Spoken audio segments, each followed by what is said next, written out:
Prime Minister and acting President of Korea Hwang held a lunch meeting with reporters on Thursday to outline his stance on key policies set out by the currently suspended Park Geun-hye administration. Although he has been under pressure to change several controversial ones, his statements suggest he's likely to stick by them. For details, let's turn to our Kwon Jang-ho.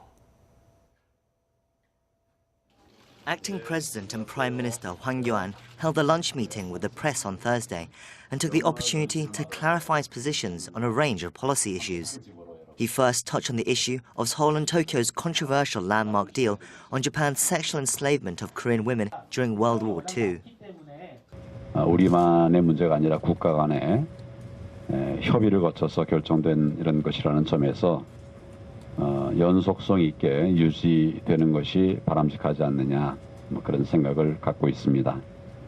Wednesday marked the one-year anniversary of the deal, which promised a fund worth $8.6 million to help support the surviving victims of the wartime atrocity, as well as an apology from Prime Minister Abe to President Park Geun-hye.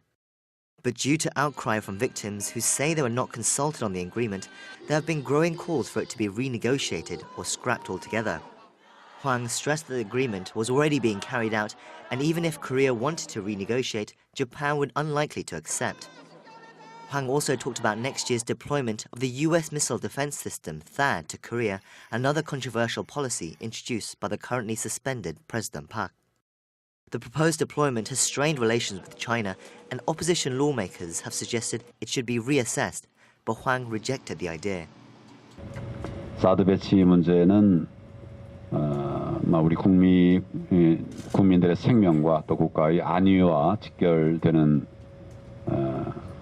사안입니다. Hwang also gave his support to the proposed state-authored history textbooks, another key Park administration policy. Concerns have been raised about the textbooks having too much state interference, but Hwang said he hoped the books will provide students with good historical education. The lunch meeting took place at a restaurant specializing in samgyetang, a traditional Korean chicken broth, in a show of support for the country's poultry industry, which has been hit hard by an outbreak of bird flu. The South Korean government has culled some 28 million poultry birds, decimating meat and egg supplies and causing prices to soar. Kwon Jang-ho, Arirang News.